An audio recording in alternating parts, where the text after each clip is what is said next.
Il-Gvern appella mis-sentenza mogħtija mill-Qorti fis-26 ta' Marzu meta dakinhar ordnatlu jagħti kumpens li laħħaq 111,164,900 euro lil werrieta u dawk kollha li kellhom isma' fin-National Bank of Malta. Fl-appell tiegħu il-Gvern argumenta li l-għluq tan-National Bank 51 sena ilu kien meħtieġ sabiex jiġi evitat diżastru ekonomiku kif ukoll it-telf tad-depożiti.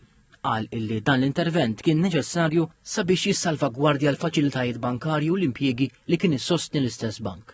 Il-Gvern il-menta li minkejja l-qorti kienet irrikonoxxi dan fis-sentenzi appellati, l-istess sentenzi adottaw viżjoni negattiva u imponew kastig fuq il-finanzi pubbliċi illum tal-li ġie evitat diżastru ekonomiku fl-1973.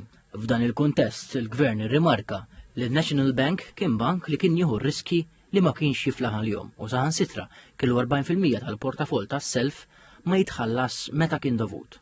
Fl-appell tiegħu il-Gvern irrefera kif fl-1972 dan il-bank kien ukoll sofra telf ta' kapital u ta' depożiti tal-banek l-oħra, iżda fl-1973 il-bank ma setax jikkontrollu l-ħruġ estensiv u intensiv ta' flus u argumenta li kieku ma intervenix il-Gvern bi flus il-poplu dan il-bank kien ifalli.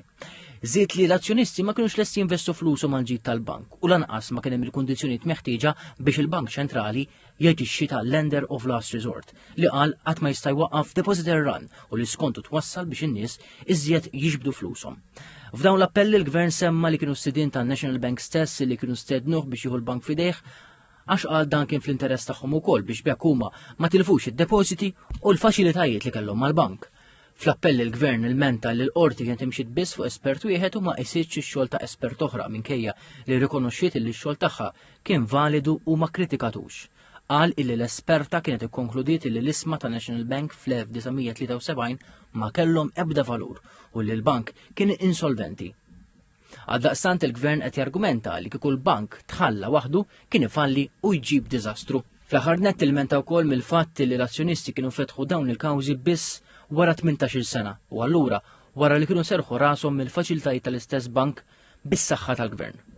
F'dan l-isfond il-Gvern saħaq illi l-qorti setet ċaħdet il-kawżi għaliex iħsieb warahom kien abbużiv.